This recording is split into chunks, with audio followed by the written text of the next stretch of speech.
नमस्कार दोस्तों। आपका एजुकेशन सीखे क्लासेस पे हार्दिक स्वागत है ना।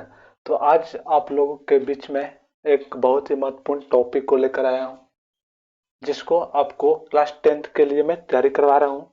तो आप लोग इससे आज कंफर्म है कि 2 3 4 नंबर आराम से आपका कंफर्म हो जाएगा, ये निश्चित मान के चलिए। ठीक है।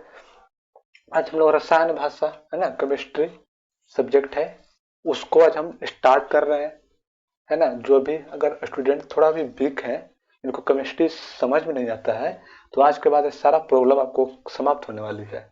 केमिस्ट्री लोगों, ढेर सारे स्टूडेंट को मैं देखा है कि उसको समझ में नहीं आता है, मगर आप इस क्लास के बाद आपको बिल्कुल समझ में आएगी। इसके लिए आप लोगों को टेंशन नहीं लेना है। ठीक है।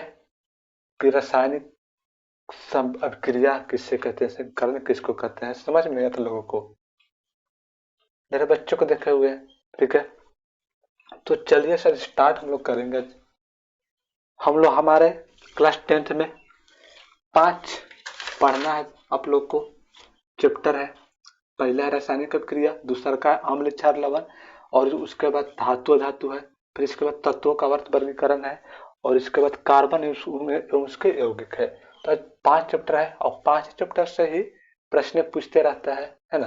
पूछे रासायनिक अभिक्रिया किसे कहते हैं, अभिकारक किसको कहते हैं, संयोजन क्रिया किसको कहते हैं, वियोजन क्रिया किसको कहते हैं, वैद्युत विघटन अभिक्रिया किसको कहते हैं, एकल विस्थापन क्रिया किसे कहते हैं, संचारण किसे कहते हैं, विक्रियता गंधता किसको कहते हैं, एलपीजी गैस हो, एलपीजी गैस क्या है, उसको में एक प्रकार का गंध निकलता है, क्यों निकलता है, इत्यादि शब्दों के बारे में हम लोग जानेंगे कि क्या होता है। ठीक है। तो आज का चैप्टर का नाम हमको आप लोग के है, चैप्टर 1 है केमिकल रिएक्शन एंड इक्वेशन, रासायनिक अभिक्रिया एवं समीकरण।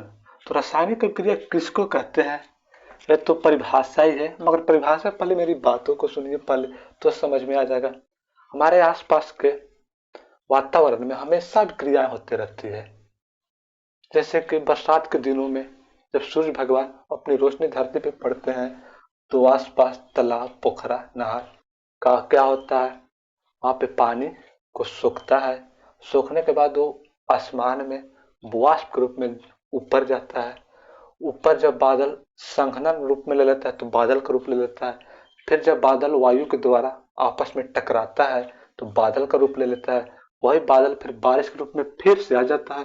तो यहाँ भी क्या हो गया, क्रिया हो गया।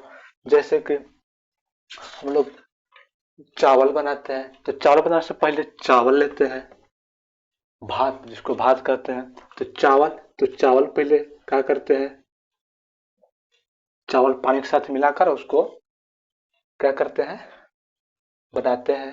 तो जिसके कारण वो भात बन जाता है। चावल से क्या बन गया, भात बन गया।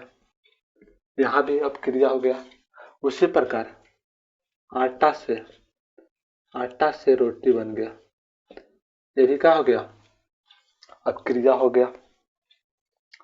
फलों का पकना भी, फलों का पकना भी क्या है आपका, अब क्रिया ही है। आजकल कभी आम का सीजन है, तो फल को भी पका दे रहे, पहले कच्चा फल था उसको मैं अब क्रिया करा दिया, है ना, कार्बाइड के द्वारा। तो वहां भी क्या हो गया, अब क्रिया हो गया। उसी प्रकार उसी प्रकार हम लोग को बहुत ही सारा पढ़ना आता है, और उसको में दो गो महत्वपूर्ण बातें होता है। एक पढ़ते हैं हम लोग भौतिक परिवर्तन, भौतिक परिवर्तन, और एक होता है रासायनिक परिवर्तन, रासायनिक परिवर्तन, परिवर्तन। भौतिक परिवर्तन किसको कहते हैं, तो भौतिक परिवर्तन को एक बार यूज करने के बाद भी उसको हम लोग दोबारा यूज कर सकते हैं, उसको भौतिक परिवर्तन कहते हैं। जैसे कि मोमबत्ती, मोमबत्ती को हम लोग अगर जलाते हैं, जलाने के बाद थोड़ा सा उस पर जब जलाते हैं तो गिरते रहता है, तो अगर उसको चाहे तो फिर से हम लोग कर सकते हैं। एक बार उपयोग कर लेने के बाद फिर से दोबारा हम लोग उसको मतलब उपयोग कर सकते हैं, तो उसको भौतिक परिवर्तन कहेंगे। और इसके बाद थोड़ा आता है रासायनिक परिवर्तन। रासायनिक परिवर्तन क्या होता है कि वैसा परिवर्तन जिसको अगर एक बार हम लोग उपयोग कर लिए, तो दोबारा उसको हम लोग फिर से उसको उसी रूप में नहीं कर सकते हैं। जैसे कि दूध, दूध हो गया, दूध से हम लोग दही बना सकते हैं, है ना, मगर दही से दूध नहीं बन सकता है ना। ये आपका हो गया रासायनिक परिवर्तन हो गया। ठीक है। अगर दही से माठा बन जाता है, दही से माठा बन जाता है ना, तो माठा को दही के रूप में ला सकते हैं? नहीं ला सकते हैं। ठीक है। तो एक बार अगर हो गया परिवर्तन तो फिर हम अपने रूप में नहीं आ पाता है, उसी को हम लोग रासायनिक परिवर्तन कहते हैं। ठीक है। तो भौतिक परिवर्तन और रासायनिक परिवर्तन जान गए। आज के बाद आप लोग का कंफ्यूजन दूर हो गया। चलिए इसके बाद जानते हैं अरासायनिक अभिक्रिया। रासायनिक अभिक्रिया किसको कहते हैं? जब एक पदार्थ दूसरे पदार्थ के साथ मिलकर या स्वयं ही एक से एक पदार्थों का निर्माण करता है, इस है ना, उसको हम लोग रासायनिक अभिक्रिया करते हैं। जो इसका गुण होता है मूल पदार्थ के गुण से क्या होता है, बिल्कुल अलग होता है या भिन्न होता है। जैसे कि सी हो गया, सी मतलब जानते हैं कार्बन, ओ ऑक्सीजन, जब दोनों का अभिक्रिया कराइएगा तो बन जाएगा CO2 बन जाएगा। जैसे कि यहाँ पे कार्बन अलग है, ऑक्सीजन अलग है, इसका गुण और इसका गुण में क्या है, अंतर हो जाता है, बदल जाता है। ठीक है। उसी प्रकार मैग्नीशियम हो गया, ऑक्सीजन हो गया, मैग्नीशियम अलग तत्व है, ऑक्सीजन अलग तत्व है, और जब दोनों को अभिक्रिया कराएं तो यहाँ पे मैग्नीशियम ऑक्साइड बन गया। क्या मतलब, बदल गया ना, इसका गुण बिल्कुल चेंज हो गया। और यहाँ पे और दो शब्द बन गया है, एक बोलते हैं अभिकारक, अभिकारक, और इधर होता है उत्पाद, या इसी को प्रतिफल बोलते हैं। तो इसका परिभाषा क्या निकलेगा कि जो रासायनिक अभिक्रिया में भाग लेता है उसको अभिकारक कहते हैं।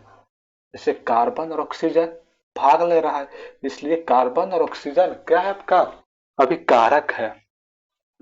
और रासायनिक अभिक्रिया के फल स्वरूप क्या बन रहा है आपको, CO2, इसलिए प्रतिफल हो गया या इसको प्रोडक्ट बन गया CO2। तो रासायनिक अभिक्रिया के फल स्वरूप बने नए पदार्थ को प्रतिफल कहते हैं। उसी प्रकार मैग्नीशियम और ऑक्सीजन जब ये दोनों को रिएक्शन कराते हैं, क्रिया कराते हैं, तो मैग्नीशियम डाइऑक्साइड बन जाता है। तब यहाँ पूछ देगा कि MgO क्या है, प्रतिफल है कि अभिकारक है, तो आपका आंसर क्या होगा, प्रतिफल है। और MgO2 क्या है, अभिकारक है। बस इतना ही। इसके बाद रासायनिक समीकरण किसको कहते हैं? तो रासायनिक समीकरण किसी तत्व को, है ना, उसके संकेतों या सूत्रों की सहायता से उसको रासायनिक अभिक्रिया में संक्षिप्त निरूपण को ही क्या कहते हैं, रासायनिक समीकरण कहते हैं।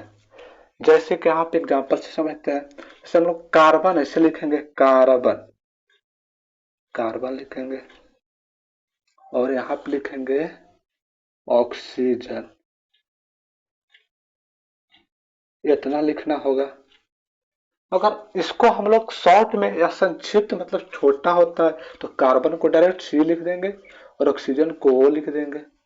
जब दोनों का अपक्रिया कराएंगे तो C प्लस O, तो CO2 मतलब कार्बन डाइऑक्साइड बन गया। क्या बन गया, कार्बन डाइऑक्साइड। अगर हम लोग इतना नहीं लिखेंगे, इसका संक्षिप्त रूप में क्या लिख देंगे, CO2। सी, कार्बन इतना बड़ा लिखने की कोई आवश्यकता ना है, बस सी लिख दिए, ऑक्सीजन को O2 और कार्बन डाइऑक्साइड को CO2, इतना लिख दिए। तो यही तो आप लोग का क्या हो गया, रासायनिक समीकरण हो गया। संकेतों, संकेत सिंबल होता है या सूत्रों की सहायता से लिख दिया जाता है, उसको हम लोग रासायनिक समीकरण कहते हैं। तो आई होप को यहां तक आप लोग को समझ में आ गया होगा। चलिए यहाँ तक जान गए। इसके बाद हम जानेंगे कि रासायनिक अभिक्रिया एवं समीकरण, रासायनिक समीकरण को लिखने का विधि कैसे कैसे हम लोग जान सकते हैं कि इसको लिखने का तरीका क्या होता है। ठीक है। तो फर्स्ट नंबर क्या कहता है कि अभिकारक को बता दिए, जो रासायनिक अभिक्रिया में भाग लेता है उसको अभिकारक कहते हैं। उत्पाद बता दिए कि रासायनिक अभिक्रिया के फलस्वरूप बनने नए पदार्थ को उत्पाद कहते हैं, प्रोडक्ट कहते हैं। उसके बाद है अभिकारकों जैसे कि यहाँ पे बताया था आप लोग को C+O2, यहाँ पे बन गया था CO2। तो यहाँ पे देखिए CO2 अभी कारकों को बाएं तरफ है ना, वही क्या हो गया, दाएं तरफ हो गया। दाएं तरफ के दोनों के बीच में क्या का तीर का चिन्ह लगा दिए ना, ये सब लिखने का तरीका हो गया। उसी प्रकार अब कारकों या उत्पादों को दो या दो से अधिक होता है तो उसको प्लस का चिन्ह लगाते हैं। जैसे यहाँ पे एक दो, दो को तत्व है तो दोनों के बीच में हम लोग क्या प्लस का चिन्ह लिख दिए ना। उसी प्रकार जैसे और भी एग्जांपल जैसे देख लेते हैं, Zn प्लस H2SO4 है ना, तो यहाँ पे दो को हो गया तो बीच में प्लस का चिन्ह दिया ना, इस पर लिखने का तरीका हो गया। और यहाँ पे तीर का चिन्ह